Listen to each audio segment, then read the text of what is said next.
안녕하세요. 이유진 언어논리 알고리즘의 공저자 최용호입니다. 이번에 배울 내용은 제5장 논리학입니다. 선생님께서 1장 강의를 찍어 올리실 텐데 업로드가 늦어져서 1장과 5장을 함께 올리게 되었습니다. 4장 이전의 내용과 5장 이후의 내용은 내용적으로 큰 관련이 없으니 만약 5장 논리학 내용이 어렵다고 느끼시는 분은 5장부터 공부하셔도 전혀 상관없습니다. 5장에서 배울 내용은 논리학입니다. 언어논리라는 과목 이름에서 알 수 있듯이 논리학은 언어논리 문제를 푸는 데 있어서 굉장히 중요한 위치를 차지합니다. 우리가 논리학을 배우는 이유는 문제를 보다 빠르고 정확하게 풀기 위한 도구로서 논리학을 접근하기 위함입니다. 우리가 논리학을 배우는 이유는 크게 세 가지로 나눠볼 수 있습니다. 첫째로 논리학 개념을 묻는 문제를 풀기 위함입니다. 피셋 문제에는 논리학 개념을 그 자체로 묻는 경우가 많이 출제되고 있습니다. 충분 조건이나 필요 조건, 각종 논리적 오류, 그리고 논증의 종류 등은 피셋에 매우 자주 출제되는 문제 유형 중에 하나입니다. 이런 논리학 개념을 묻는 문제를 풀기 위해서는 당연히 기본적인 논리학 개념에 대한 이해가 필요합니다. 하지만 그보다 더 중요한 것은 피셋의 고난도 유형인 논리 퀴즈를 풀기 위함입니다. 논리 퀴즈는 5급 공채 언어 논리에서 20% 정도의 비중으로 출제되고 있습니다. 7급 피셋 역시 이 정도의 비중으로 출제될 것으로 예상됩니다. 이런 논리 퀴즈 문제를 풀기 위해서는 논리학에서 배우는 기호와 여러 논리 규칙들을 자유자재로 다룰 수 있어야 합니다. 이 부분은 논리학의 두 번째 파트인 기호와 해결을 통해 집중적으로 다루도록 하겠습니다. 세 번째로는 이번 장에서 배울 논리학 개념들을 제대로 알고 있다면 다음 장인 논증과 비판 유형을 더 정확하게 이해할 수 있습니다. 논증과 비판 유형을 언어적인 직감으로 풀 수도 있지만 그보다는 기본적인 논리적 개념이 전제된 상태에서 정확하게 접근하는 것이 더 중요합니다. 이렇게 세 가지 이유로 우리는 논리학을 배우게 될 것입니다. 다만 중요한 것은 우리는 학문으로서의 논리학이 아니라 어디까지나 문제를 풀기 위한 도구로서의 논리학에 접근한다는 점입니다. 논리 퀴즈 문제들을 다루기 전에 먼저 논리학의 기본적인 개념들을 몇 가지 살펴보겠습니다. 우리가 배울 개념은 크게 세 가지로 나뉘는데요. 그중 첫 번째가 가장 중요하다고 할 수 있는 충분 조건과 필요 조건입니다. 충분 조건과 필요 조건의 개념을 언급하기 전에 먼저 명제에 대해 살펴보겠습니다. 명제란 참과 거짓을 분명하게 판별할 수 있는 문장을 말합니다. 즉, 명제란 하나의 문장입니다. 이러한 명제는 크게 두 가지 종류로 나뉩니다. 첫 번째는 단순 명제, 그리고 두 번째는 복합 명제입니다.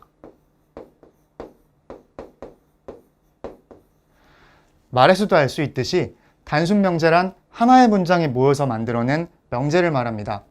그리고 복합 명제란 또는 그리고와 같은 접속어를 활용해서 두 개 이상의 명제가 합쳐져서 만들어진 명제를 말합니다. 또 단순 명제들이 이면과 같은 조건 연결사로 연결된 복합 명제가 중요한데요. 이런 복합 명제를 조건 명제라고 부릅니다.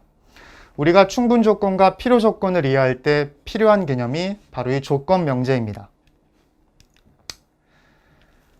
조건 명제를 살펴보면서 필요 조건과 충분 조건의 개념을 살펴보겠습니다. A면 반드시 B이다 라는 문장이 있습니다. 이때 A와 B는 각각이 명제입니다.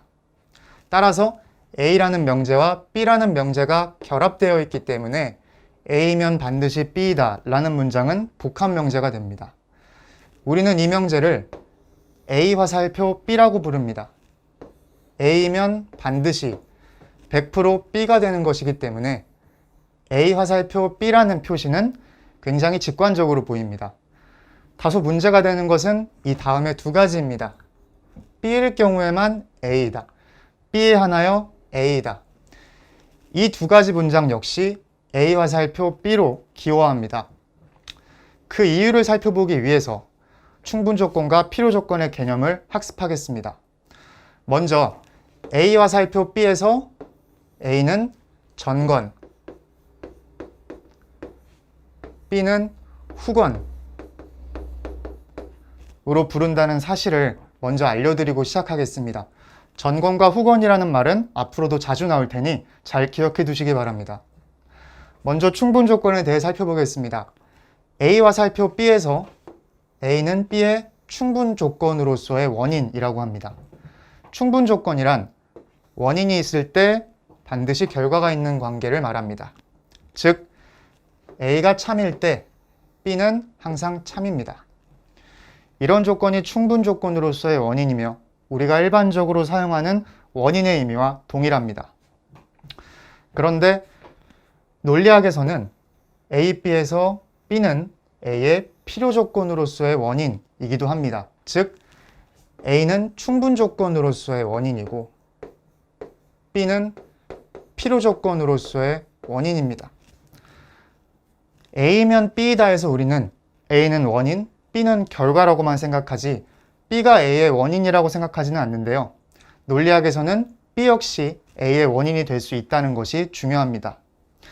B가 A의 필요 조건으로서의 원인이라는 말은 원인이 없을 때 결과도 없는 관계를 의미합니다. 즉, B가 없다면 A도 일어날 수 없다는 뜻이죠. 충분 조건으로서의 원인은 A가 있다면 충분히, 반드시 B가 발생한다는 뜻입니다. 그리고 필요 조건으로서의 원인은 B가 있어야만 A가 발생할 수 있다는 뜻입니다.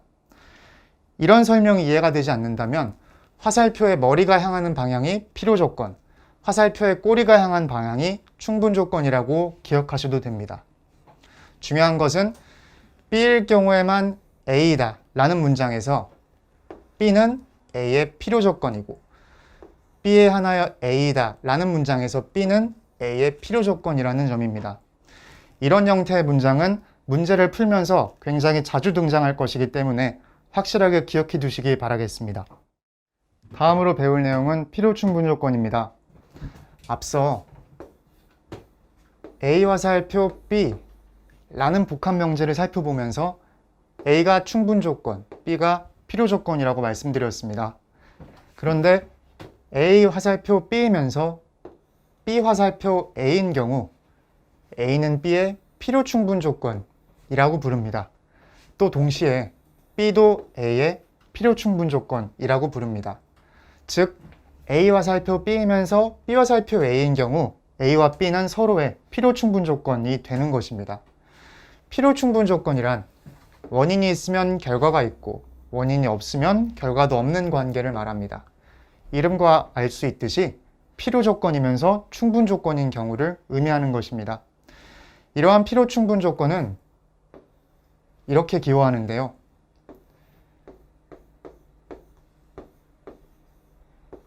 이 기호는 우리가 일반적으로 수학에서 알고 있는 등호와 비슷하지만 한 줄이 더 있다고 생각하시면 됩니다. 이런 기호를 통해서 필요 충분 조건을 나타낼 것이니 꼭 잘 기억해 주시기 바랍니다. 한편 우리가 지금까지 배웠던 조건 명제 A 화살표 B에서 전건 A와 후건인 B는 함축 관계에 있다고도 말을 합니다. 함축이란 여러 가지 의미를 있지만 논리학에서 함축이란 A가 참이라면 B도 100% 참이다 라는 의미로 사용합니다. 이런 함축 관계를 자세히 이해하기 위해서 다음에 진리표를 살펴보겠습니다. 진리표는 앞으로 책에서 자주 등장할 텐데 이렇게 표를 통해서 복합 명제의 진리값을 나타낸 표를 의미합니다. 진리표 자체의 정의보다는 이 진리표를 통해서 주어진 개념을 더 잘 이해할 수 있으면 충분합니다. 만약 진리표에 대한 설명이 너무 어렵다면 이 부분은 건너뛰고 다음 파트로 넘어가셔도 상관없습니다. 진리표의 내용을 잘 보면 A 화살표 B라는 복합 명제를 다루고 있는데 이때 A가 참이면서 B도 참인 경우에는 A 화살표 B라는 복합 명제 역시 참이 된다는 의미입니다. 그리고 A가 참이면서 B는 거짓인 경우에는 A 화살표 B라는 복합 명제는 거짓이 됩니다. 여기까지는 너무나 당연한 말이기 때문에 잘 이해하실 수 있을 것입니다. 그런데 중요한 것은 전건인 A가 거짓이 되는 경우입니다. 이 경우에는 복합명제인 A 화살표 B 역시 참이 됩니다. 즉, 충분 조건이 거짓이라면 필요 조건의 참거짓 여부와 관계없이 함축 관계는 언제나 성립하게 됩니다. 따라서 부산이 대한민국의 수도이면 부산이 대한민국의 수도이다 라는 문장을 명제 A로 두겠습니다. 대구는 대한민국의 수도이다. 이 문장을 명제 B로 두겠습니다. A도 거짓이고 B도 거짓이죠. 하지만 A 화살표 B라는 복합명제는 이 경우에 참이 됩니다. 즉, 복합명제, 조건명제의 전건이 거짓이라면 이 전체 조건명제는 언제나 참이 되는 것입니다. 이 내용이 이해가 되지 않는다면 그냥 외우셔도 좋습니다. 우리의 직관과는 크게 어긋나지만 논리적으로 보았을 때 전건이 거짓이면 조건명제 전체가 참이 된다는 것은 전혀 오류가 없는 내용입니다. 논리 문제를 풀 때 이러한 내용이 자주 등장할 것이기 때문에 반드시 정확하게 기억해 두시기 바랍니다. 마지막으로 본격적으로 문제풀이에 들어가기에 앞서 필요한 개념을 하나 더 배우고 들어가겠습니다. 어떤 명제를 부정할 때는 물결표를 사용합니다. 즉, 명제 A의 부정, A가 아니다 라는 문장을 기호로 표현할 때는 물결표 A로 기호할 수 있습니다. 조건 명제를 나타내는 화살표, 부정을 나타내는 물결은 문제를 풀 때 자주 활용하게 될 것입니다. 저 또한 앞으로 화살표와 물결표를 통해서 이 기호들을 설명할 테니 정확하게 이해해 두시기 바랍니다. 다음으로는 몇 가지 기출문제를 살펴보면서 필요조건과 충분조건의 개념에 대해서 좀 더 익숙해지도록 하겠습니다. 1번 예제를 살펴보겠습니다. 정부의 형태가 진정한 정체가 되려면 대의제도를 실현해야 하고 그 제도를 통해서만 공화정이 가능하다. 선지를 보면 대의제도와 공화정이라는 두 가지 나와 있습니다. 따라서 대의제도와 공화정에 초점을 맞추어서 독해하시면 됩니다. 대의제도를 실현해야 하고 그 제도, 대의제도를 통해서만 공화정이 가능하다. 대의제도와 공화정의 관계를 살펴봐야 하는데요. 대의제도를 통해서만 공화정이 가능하다라는 것은 공화정을 실현하기 위해서는 대의제도가 필요하다는 이야기입니다. 즉, 대의제도는 공화정이 되기 위한 필요 조건입니다. 또한 공화정은 대의제도를 위한 충분 조건이 됩니다.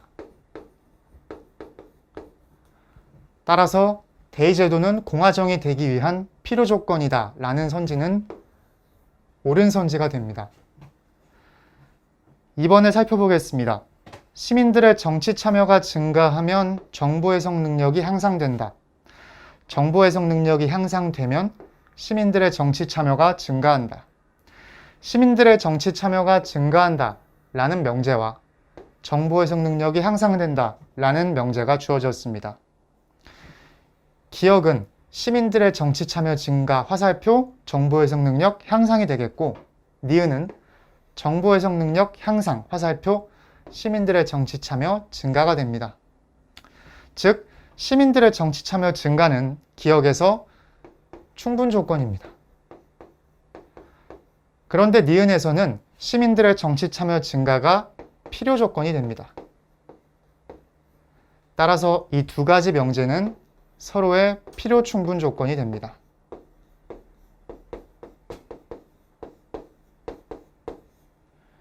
기억과 니은이 참이면 정보 해석 능력의 향상은 정치 참여 증가의 필요 충분 조건이다 라는 선지는 따라서 옳은 선지가 됩니다. 만약 이 선지가 정치 참여 증가는 정보 해석 능력의 향상의 필요 충분 조건이다 라고 구성되었어도 옳은 선지가 됩니다.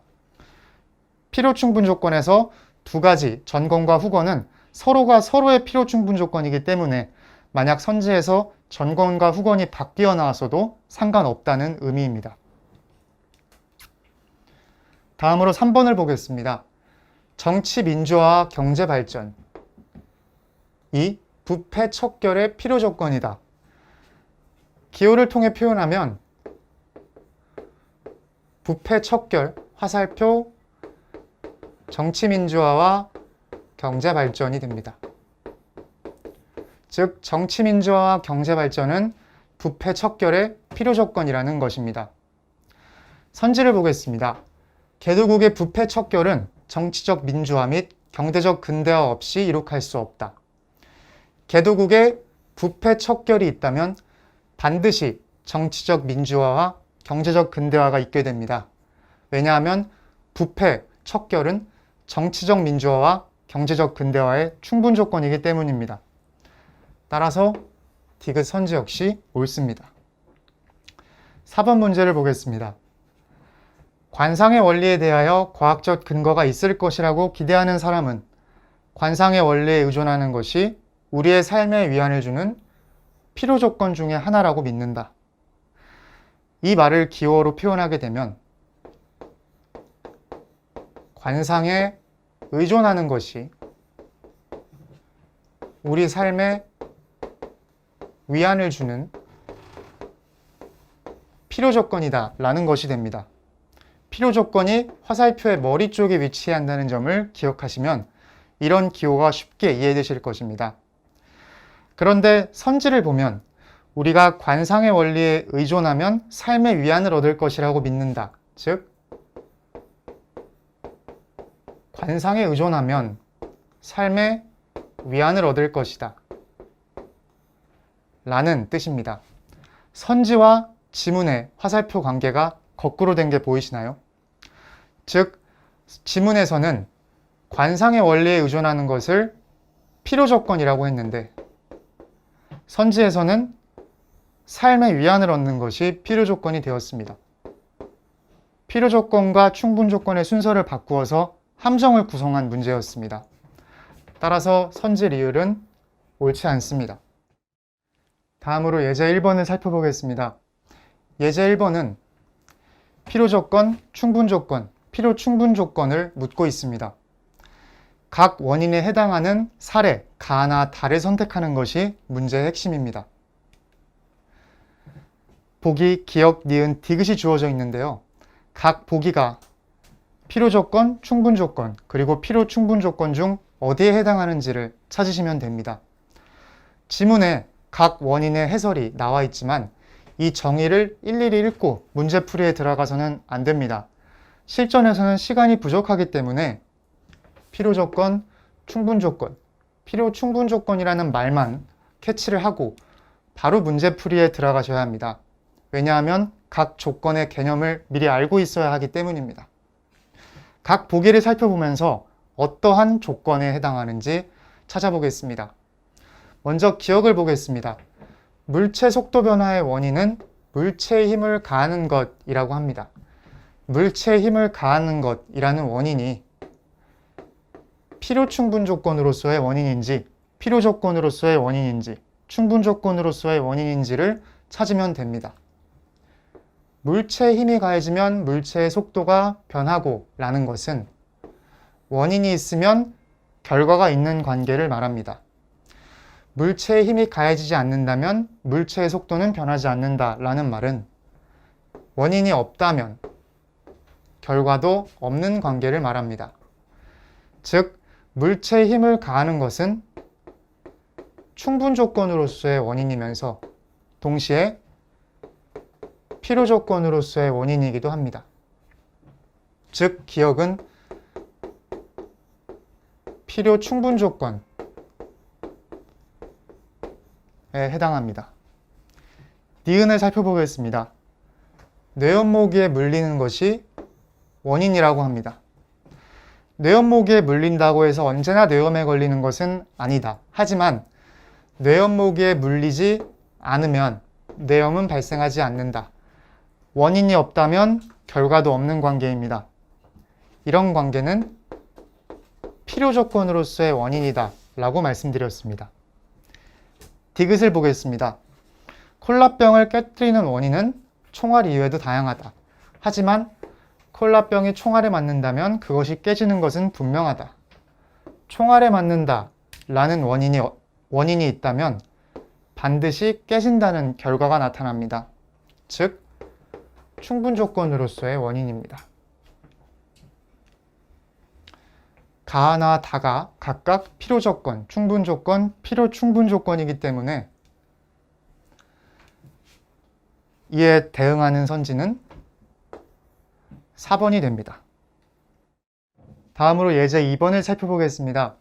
갑과 을의 견해를 읽고 주어진 문장이 타당한지 밝히는 문제입니다. 갑과 을의 견해 전체를 읽을 필요는 없고 필요한 문장만 골라서 보겠습니다. 문장을 보면 갑에게 기억은 의식의 충분 조건이며 을에게 기억은 학습의 필요 조건이다 라는 말이 있습니다. 따라서 기억과 의식, 기억과 학습이라는 구체적인 단어에 집중해서 문장을 읽어보도록 하겠습니다. 갑의 견해 중에 기억과 의식 간의 관계가 나타나 있는 문장은 마지막 문장입니다. 자의식이 없으면 과거의 경험을 기억하는 일은 불가능하다라고 합니다. 즉, 자의식이라는 원인이 없다면 과거의 경험을 기억하는 것도 불가능하다라는 뜻입니다. 원인이 없으면 결과가 없는 관계이므로 자의식은 기억의 필요 조건이 됩니다. 그렇다면 당연히 기억은 자의식의 충분 조건이 됩니다. 다음으로 을의 견해를 살펴보겠습니다. 을의 견해는 첫 번째 문장을 보겠습니다. 동물이 아무것도 기억할 수 없다는 주장을 인정하고 나면 동물이 무언가를 학습할 수 있다는 주장은 아예 성립할 수 없을 것이다. 기억과 학습이라는 단어에 집중해서 보겠습니다. 기억할 수 없다는 주장을 인정하면 무언가를 학습할 수 있다는 주장도 성립할 수 없다고 합니다. 즉, 기억이라는 원인은 무언가를 학습할 수 있다는 결과의 필요 조건이 됩니다. 원인이 없다면 결과도 없는 관계이기 때문입니다. 따라서 기억은 필요 조건이 되고 학습은 충분 조건이 됩니다. 이렇게 파악하고 나면 문장의 타당한지를 밝히는 것은 매우 쉽습니다. 의식은 기억의 필요 조건이고 기억은 의식의 충분 조건이었기 때문에 갑에게 기억은 의식의 충분 조건이 맞습니다. 그리고 을의 경우에는 기억이 학습의 필요 조건이고 학습은 기억의 충분 조건이었기 때문에 기억이 학습의 필요 조건이다 라는 설명 역시 적절합니다. 따라서 주어진 문장은 타당하다고 볼 수 있습니다. 다음으로는 연역 논증과 귀납 논증에 대해 살펴보겠습니다.